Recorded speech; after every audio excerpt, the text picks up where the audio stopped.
before perfectly depositing the stone in a trash can across the room. You just gotta believe you can. That's the hard part. Harder than spitting any old pit. Mary seems ready to conquer the world, readers. Cheers, Cherry Mary, our hometown heroine.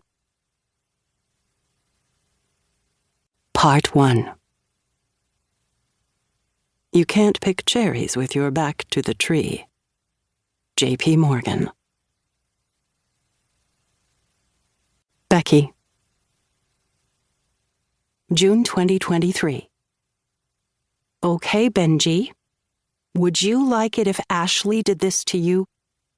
He scrunches up his face to stave off tears and shakes his head. No. Well, it's not a nice thing to do. I study Ashley's hair, then take her face in my hands. It's going to be okay. Trust me? The little girl nods her head. I give her a hug. I walk over to my desk and open the bottom drawer. There's a large jar of creamy peanut butter sitting next to a bag of mini Snickers. The peanut butter is for emergencies like this. Removing gum from a little girl's hair.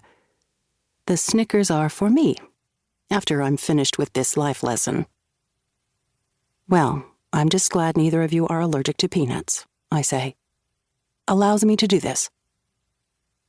I cover the gum stuck in the back of Ashley's pretty, long blonde hair and then look at her. I promise this works, I say. I've performed a lot of gum surgery. She nods. Her eyes are red from crying, her cheeks blotchy. Why did you do this, Benji? I ask the little boy seated in the chair before my desk. He ducks his head sheepishly, his brown bangs falling into his eyes, and murmurs something into his chest. I didn't catch that, I say. What did you say?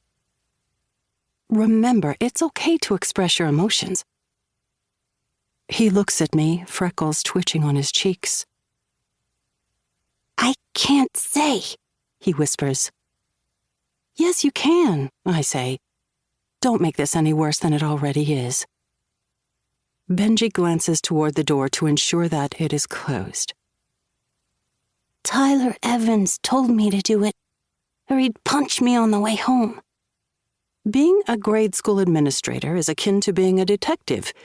You have to work the perp to get the truth. Eventually, no matter the age, they break, especially when a verdict on punishment is waiting in the balance. It's the last day of school. Benji does not want his summer to be ruined. I lean down and slide the gum out of Ashley's hair. I go to my sink, dampen a cloth and put some dish soap on it, return and clean the rest of the peanut butter off her locks. I move to a tall filing cabinet and retrieve a clean brush.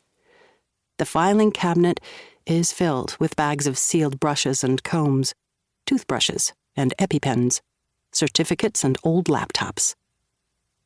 I run the brush through her hair. I hold up a mirror for her to see the back of her head. See? Good as new.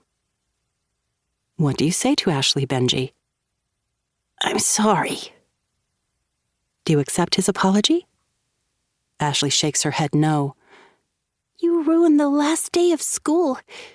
You're a big old meanie. Ashley, I say, my tone sweet but authoritarian. I accept your apology, she says. You're free to go, I say to her. But you're still a big old poop head, she says, racing out of my office, bubblegum-free hair bouncing. I actually have to clench my hands very hard to stifle a laugh. Big old poop head.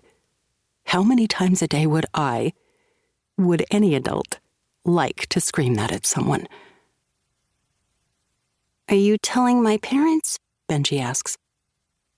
I have to, I say. But I'll tell them why you did it, and then I'll have a talk with Tyler. No. I have to do that too, I explain. And I'll talk to his parents as well. He looks at me, his chin quivering. We have a zero-tolerance policy here for bullying, I say.